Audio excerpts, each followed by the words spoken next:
국가가 세워진 이래로 국민들은 늘 좋은 지도자를 갈망했습니다. 좀 좋은 지도자가 세워졌으면. 그런데 어떨까요? 우리 모두에게 참 그 지도자는 선군이었지. 그분은 참 좋은 분이었지 하는 손에 꼽을 수 있는 존경하는 지도자가 있으십니까? 보수와 진보 모두가 만족하는 지도자.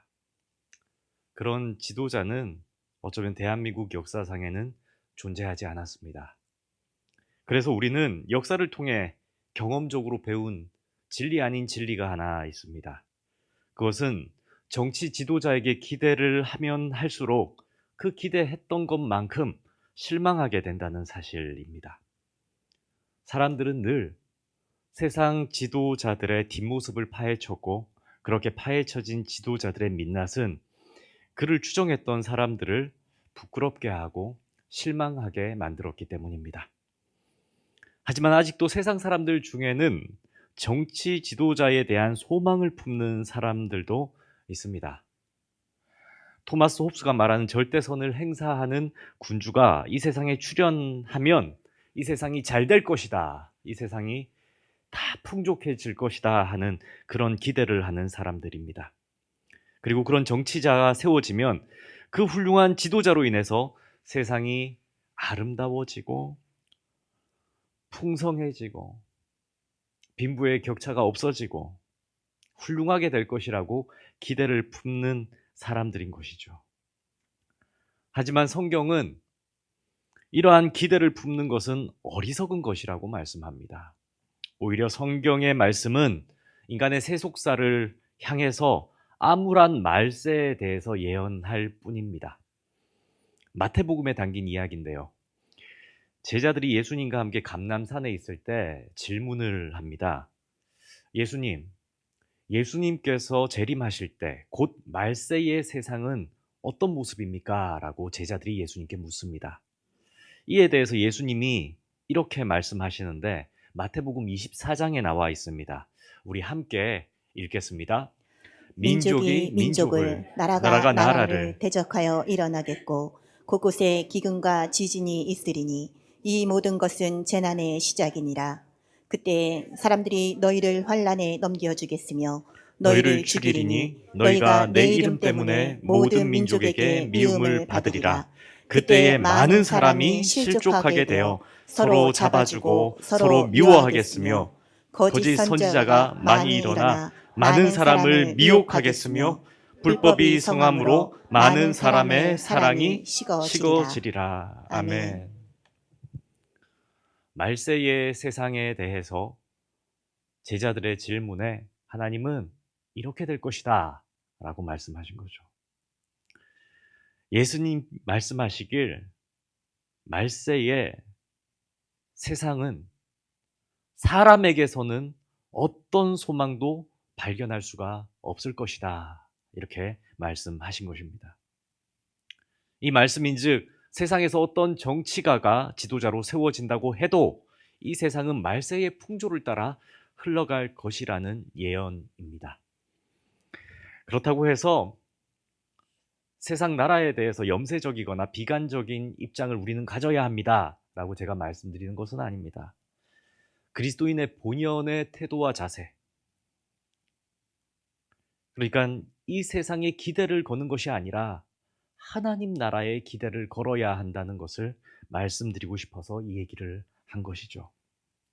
우리가 소망해야 할 장차 우리의 이상향은 세상의 정치에 있지 않고 세상 사람들에게 있지 않다는 것을 말씀드리는 것입니다. 그렇다면 우리가 이 땅을 살아가면서 소망을 가져야 할 것이 무엇인가 하는 점에 대해서 오늘 나누고자 합니다. 과거 이스라엘 암흑기, 그러니까 세상도 어둡고 하나님도 개입하지 않는 것 같은, 하나님도 계시지 않고 이 땅도 혼란스럽고 부조리한 세상 가운데 하나님은 이사야 선지자를 통해서 예언의 말씀을 하십니다. 그게 바로 오늘 우리가 함께 읽었던 이사야 42장의 말씀이죠. 그 42장 1절 상반절 말씀 제가 다시 읽어드립니다. 내가 붙드는 나의 종, 내 마음에 기뻐하는 자, 곧 내가 택한 사람을 보라. 아멘. 여기서 하나님이 택한 사람은 바로 예수 그리스도이십니다. 세상의 왕과 다른 참된 소망을 줄 수 있는 왕을 하나님께서 보내시겠다 말씀하셨습니다. 장차 예수님은 우리가 바라는 이상적인 나라의 왕이 될 것이며 우리는 예수님이 통치하시는 나라에서 참된 안식을 누리게 될 것이다 말씀하신 것입니다. 그 참된 지도자가 바로 예수님이십니다. 그러면서 하나님은 예수 그리스도에게 자신의 영을 주었다 말씀하십니다. 성령으로 감동되었다는 뜻이죠. 예수님은 곧 성령의 사람이다. 그리고 이 성령에 붙들림 받은 예수님이 이 땅에서 하시는 일에 대해서 말씀하시길 1절 말씀 하반절에 계속 나오는데 내가 나의 영을 그에게 주었은즉 그가 이방에 뭘 베푸신다고요? 정의를 베풀리라. 아멘. 성령에 감동된 예수가 이 땅에서 하시는 일은 이 세상 가운데 정의를 베푸시는 일이다. 이렇게 약속하죠. 더 자세히 정의를 베푸신다는 게 뭔가 3절과 4절 오늘 본문 말씀 속에 있습니다. 살펴보면 이렇게 기록되어 있죠. 진실로 정의를 시행할 것이며 세상에 정의를 세우기에 이를 것이다. 다시 한번 이제까지의 말씀을 좀 돌이켜 볼까요? 하나님은 더 이상 소망을 발견할 수 없는 이 세상 가운데에 택한 자를 보내주시겠다. 그리고 그분은 바로 예수 그리스도시다. 그는 성령으로 충만한 분이시며 이 땅에서 정의를 행하시기 위해 오신 것이다. 말씀하시는 겁니다. 그러면 정의를 행한다는 말씀은 뭘까요? 정의를 행한다는 것은 1차적으로는 공법을 따른다는 것을 의미합니다. 하나님의 정의는 하나님의 하신 말씀인 율법에 따르는 것, 그리고 율법에 따라 판결을 내리는 것을 의미합니다. 어떤 경우라도 심판자가 자신의 감정에 치우쳐서 휘둘리는 것이 아니라 어떤 사람의 외모와 어떤 사람의 상황과 어떤 사람의 신분을 보고 결정을 내리시는 분이 아니라 오직 한 기준, 오직 율법에 따라서 판결을 내리시는 분이다. 그것이 바로 정의다라고 말씀하시는 거죠. 그래서 신명기서 10장 17절 말씀에 너희의 하나님 여호와는 신 가운데 신이시며 주 가운데 주시요 크고 능하시며 두려우신 하나님이시라. 사람을 외모로 보지 아니하시며 뇌물을 받지 아니하시고. 아멘. 참된 공의, 참된 정의가 세워지는 나라는 이처럼 하나님의 말씀의 기준대로 심판이 있고 또 예수 그리스도께서 그 정의를 따라 세우시는 분이라는 것을 말씀하시는 거죠. 결코 불완전한 인간은 정의로운 세상을 아무리 만들려고 해도 만들 수가 없습니다. 어떤 훌륭한 인품을 가진 사람도 정의로운 세상을 구현할 수가 없었죠.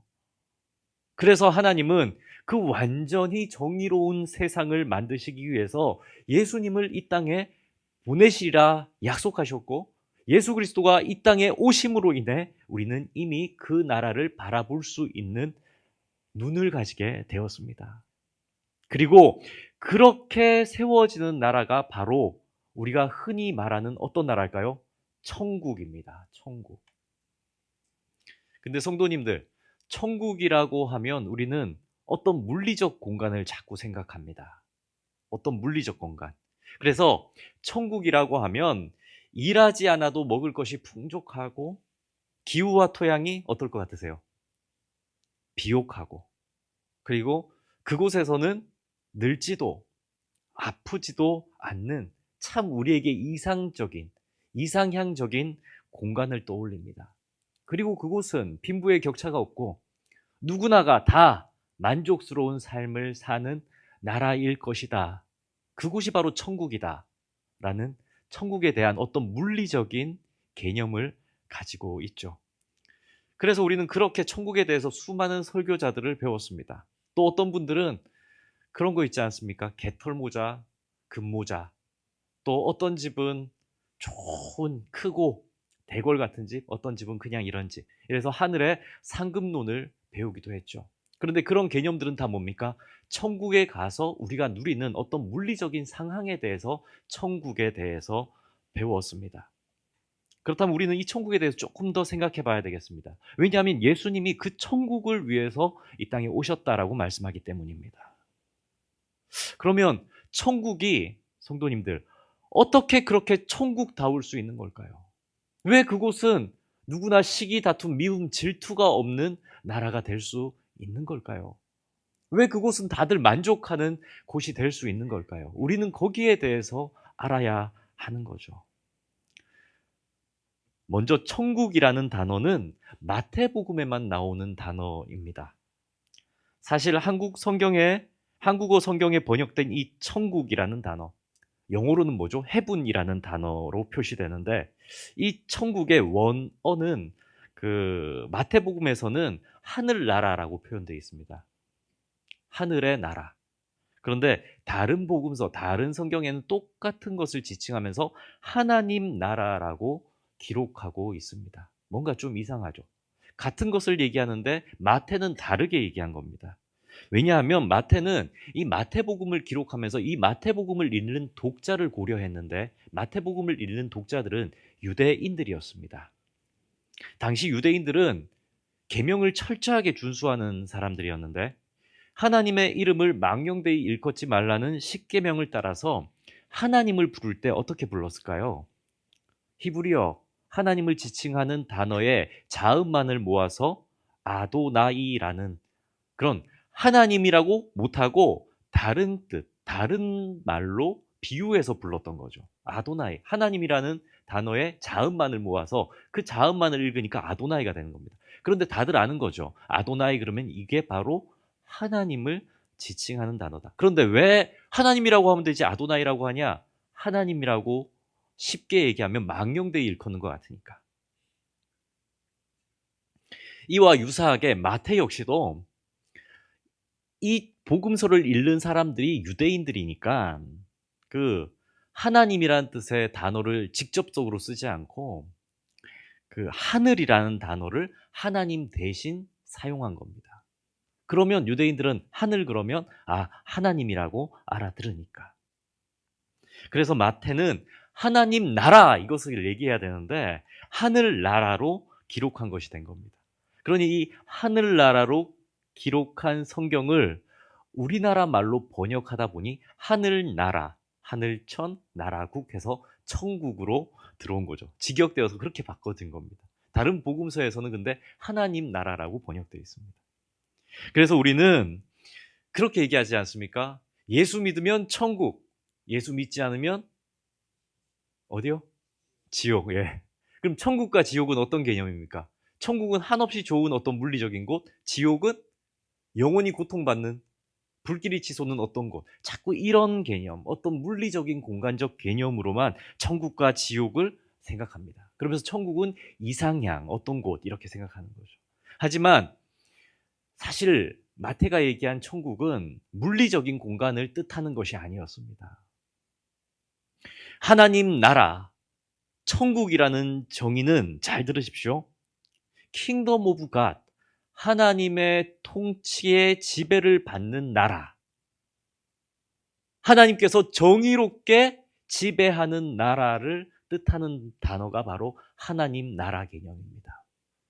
다시 말해서 하나님 나라는 하나님께서 다스리시는 왕국이요, 하나님께서 왕이 되어서 하나님의 법에 따라 움직여지는 나라가 바로 천국이죠. 그리고 예수님께서, 정의를 보여주신 예수님께서 재림하셔서 장차 세우실 하나님의 나라는 하나님의 법이 온전히 서는 나라입니다. 그리고 예수님은 이사야서 42장이 말씀하신 바와 같이 정의로 그 나라를 다스리신다 말씀하시는 겁니다. 이 하나님 나라의 개념은 오늘 우리가 읽었던 이사야 42장에 앞서서 이사야 11장에 더 잘 드러나는데, 이사야 11장 3절에서 5절 말씀인데, 여기서 그는이라는 단어는 예수님을 의미합니다. 우리 함께 그는은 예수님이라는 단어를 염두하면서 3절에서 5절 말씀 함께 읽겠습니다.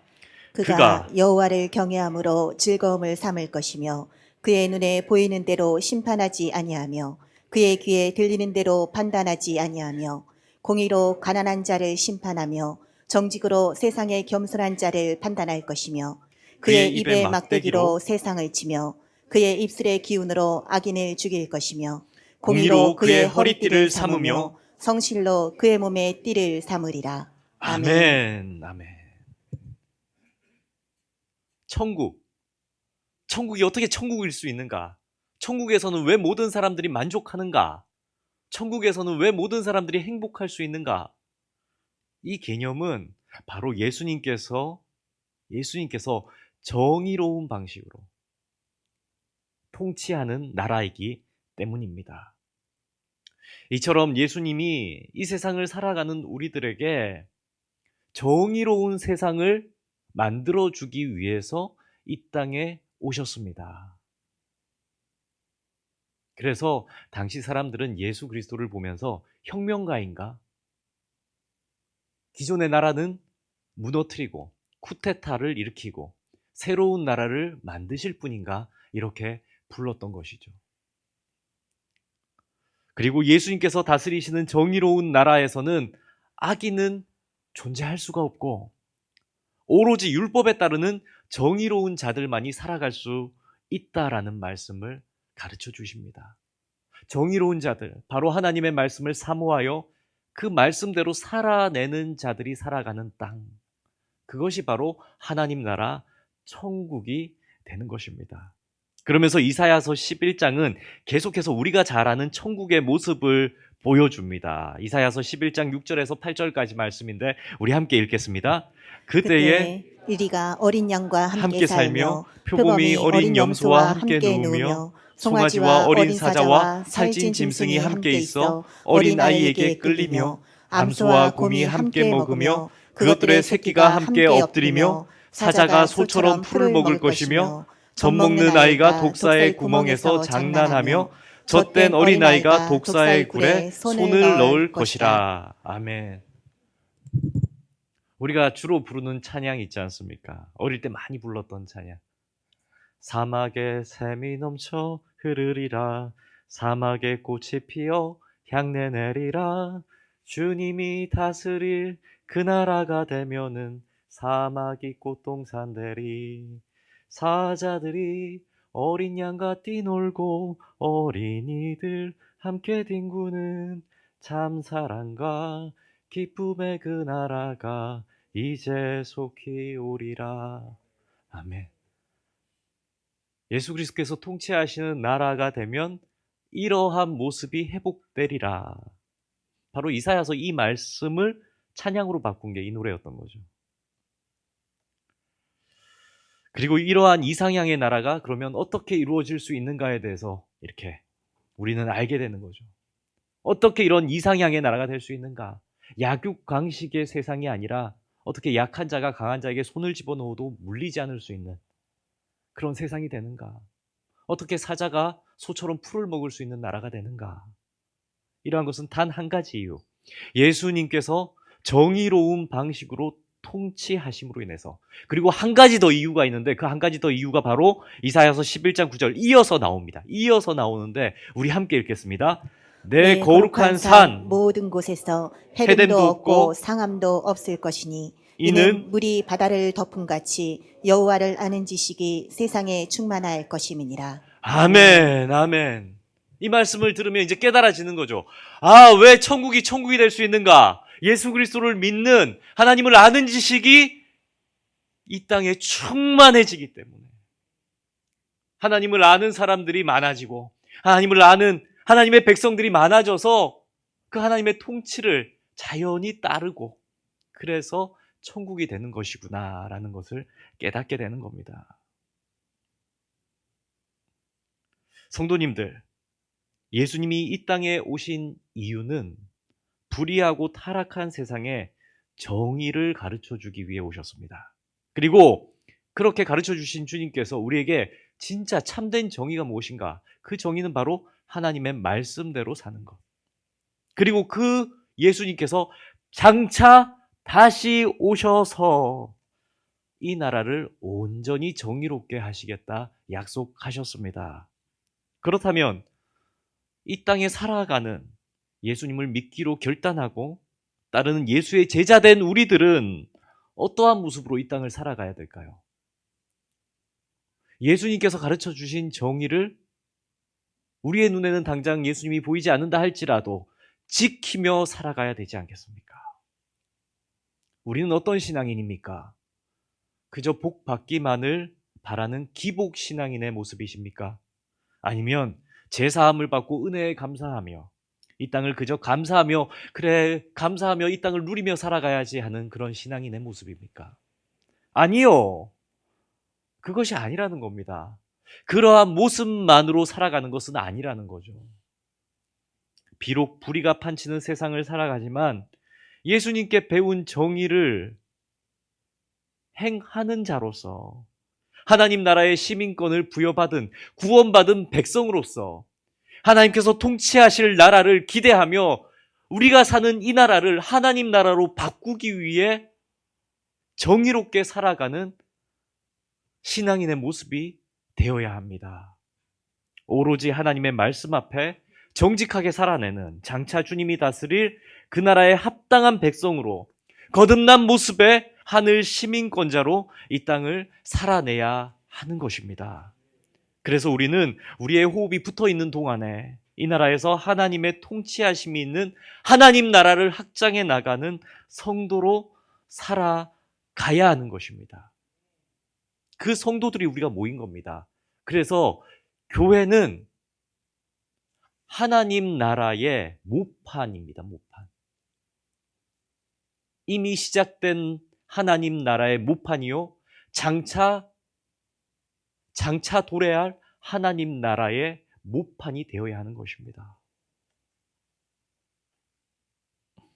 그리고 교회가 그러한 모습을 이루고 각 개인의 성도가 그러한 모습으로 살아나갈 때 그것이 바로 전도입니다. 전도. 세상 사람들을 보면서 부조리와 불의에 허덕이고 아파하고 신음하는 자들, 그러한 멸망으로 나아가는 타락해져가는 이 땅에서 장차 오실 예수님 나라의 시민들을 더욱더 만들어가는 것이 바로 전도인 거죠. 그렇게 살면 안 돼. 세상의 방식대로 사는 것이 아니야. 그것은 잘못된 거야. 우리는 하나님의 말씀대로 살아야 돼. 그래야 천국을 맛볼 수 있어. 하나님은 우리를 그렇게 지으셨어. 그렇게 살라고. 그렇게 살으라고 지으신 거야 라는 걸 깨달은 백성들이 살아내고, 먼저 그렇게 살아내고, 그렇게 살아내는 사람들이 모여서 교회를 이루고, 그래서 세상 사람들에게 하나님 나라를 보여주고, 그리고 그 도를 가르치는 것이죠. 예수님께서는 우리에게 이 전도를 몸소 보여주시기 위해서 이 땅에 오셨던 것입니다. 온갖 불의에 고통받는 사람들, 그러면서 그 불의에 자신도 모르게 젖어들어서 그렇게 살아야 되는구나. 세상은 이렇게 사는구나. 세상은 영악하게, 세상은 손해보지 않고, 세상은 이기적으로 내 것을 먼저 챙기고 남의 것을 뺏고 주저앉은 자는 더 주저앉히고, 그렇게 살아가는 세상 속에서 예수님은 겸손한 왕의 모습으로 정의를 가르쳐주기 위해 오셨던 거죠. 그렇게 사는 거 아니라고. 온갖 이기적인 욕심과 난폭한 말들이 오고 가고 온갖 힘의 논리가 판치는 세상 가운데 예수님은 자신을 죽여 타인을 살리는 본을 보여주시기 위한 하나님의 정의를 보여주기 위해서 이 땅에 오신 것입니다. 그러면서 예수님은 세상 사람들을 보시면서 이렇게 말씀하시죠. 마태복음 9장에 있는 말씀인데, 예수께서 모든 도시와 마을에 두루 다니사 그들의 해당에서 가르치시며 천국 복음을 전파하시며 어떻게 해요? 모든 병과 모든 약한 것을 고치시니라. 무리를 보시고 불쌍히 여기시니 이는 그들이 목자 없는 양과 같이 고생하며 기진함이라. 아멘. 왜 불쌍한가? 왜 불쌍한가? 저들은 왜 병들고 죽어가는가? 서로가 서로를 죽이는 일들을 벌이는가? 정의가 없기 때문에, 그 정의는 하나님의 말씀의 기준이었기 때문에, 온갖 악독한 세상 가운데 젖어 살기 때문에 예수님은 불쌍히 여기셔서, 왜 모르지? 왜 하나님의 말씀대로 살아야 되는데, 그래야 생명을 얻는데 그걸 모를까 하는 불쌍한 마음으로 이 땅에 오신 겁니다. 진리를 모른 채 세상에 속아 죽어가는 사람들을 불쌍히 여기신 예수님. 그래서 예수님은 이 말씀 다음에 제자들에게 당부하시기를, 마태복음 9장 37절과 38절 우리 함께 읽습니다. 이에 제자들에게 이르시되 주사할 것은 많되 일꾼이 적으니 그러므로 주사하는 주인에게 정하여 주사할 일꾼을 보내주소서 하라 하시니라. 아멘. 아멘. 사랑하는 성도님들, 예수님 마음이 이랬습니다. 이제 며칠 후면 우리는 예수님의 오심을 기념하는 성탄절을 보내게 됩니다. 우리는 그날 예수님의 오심을 기뻐할 겁니다. 이제 며칠 남지 않았죠. 아, 예수님 오셨다. 내 죄를 사해 주시기 위해 오셨다. 물론 맞는 말씀입니다. 그래서 그 예수님을 기쁘게 하기 위해서 오늘 우리 오후 예배 때 전야제도 할 거고 찬양도 부를 것이고 특별히 모여서 예배도 드릴 것입니다. 그렇다면 생각해 보시길 바랍니다. 그날 주인공 되신 예수님이 가장 기뻐하실 일은 무엇일까요? 예수님께서 이 땅에 오신 목적이 불쌍한 자들을 가리켜 하나님의 도를 깨닫게 하는 것이었다면, 예수님께서 이 땅에 오신 목적이 바로 전도였다면, 우리가 그 소명을 이어서 전도하는 것을 가장 기뻐하실 것입니다. 여기 모이신 모든 성도님들에게 예수님의 영혼 구원의 사랑이 충만히 임하기를 축복합니다. 무리를 보시며 불쌍히 여기시던 예수님의 긍휼한 마음이 느껴지기를 축복합니다. 장차 다시 오실 예수님을 맞이할 때 우리도 이 땅을 살며 예수님처럼 세상 사람들을 불쌍히 여기며 전도했다고, 하나님을 몰라서 멸망을 향해 나아가고 하나님을 몰라서 세상의 헛된 욕망을 쫓아가며 생을 갉아먹은 사람들에게 참된 진리를 보여주고 깨닫게 하여 생명을 구원하는 일을 우리도 했다고, 예수님께서 십자가에 달려 죽으신 것처럼 나도 나의 십자가를 지고 예수 그리스도의 복음을 전하는 사역을 했다고, 그렇게 말할 수 있는 저와 모든 성도님들이 되기를 축복합니다. 우리 다 함께 찬양하시겠습니다.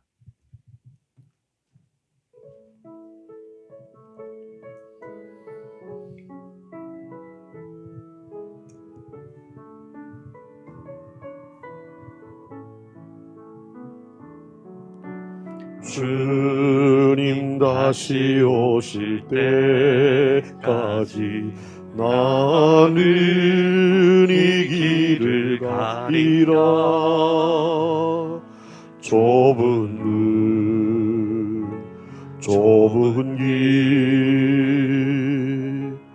나의 십자가 지고 나의 가는 이 길 끝에서 나는 주님을 보리라. 영광의 내 주님 나를 맞아주시리. 주님 다시 오실 때까지 나는 일어나 달려가리라. 주의 영광 온 땅 덮을 때 나는 일어나 노래하리. 내 사모하는 주님, 내 사모하는 주님, 온 세상 구주시라. 내 사모하는 주님, 영광의 왕이 주시라. 내 사모하는 주님, 내 사모하는 주님, 온 세상 구주시라. 내 사모하는 주님, 영광의 왕이시라. 아멘. 기도하겠습니다. 하나님 아버지, 말씀을 통해 주님이 이 땅에 오신 목적과 우리가 소망해야 할 참된 나라가 무엇인지 알게 하시니 감사합니다. 우리가 살아가는 이 세상은 여전히 불의와 고통으로 가득 차 있지만 주님은 성령으로 충만하시고 정의로 다스리시는 참된 왕으로 오셨습니다. 이 땅의 불완전한 세상을 보며 낙심하지 않게 하시고 주님께서 주시는 소망과 정의를 품고 살아가게 하옵소서. 우리의 삶이 단순히 이 땅에서 복을 누리는 것에 머무르지 않고 하나님의 통치에 합당한 백성으로 살아가며 주님의 나라를 확장하는 전도의 삶을 살게 하옵소서. 주님, 무리를 보시며 불쌍히 여기셨던 예수님의 국률한 마음이 우리 안에 가득 차게 하시고 아직 주님을 알지 못하는 영혼들에게 주님의 사랑을 전하는 사명을 감당하게 하옵소서. 다가오는 성탄절에 우리의 마음과 삶이 주님께로 더욱 향하게 하시고 주님께서 가장 기뻐하실 전도와 사랑의 실천으로 주님의 오심을 찬양하게 하옵소서. 우리의 삶이 주님 다시 오실 때까지 정의와 사랑으로 빛나는 삶이 되기를 간절히 바라며 이 모든 말씀 예수님의 이름으로 기도드립니다. 아멘.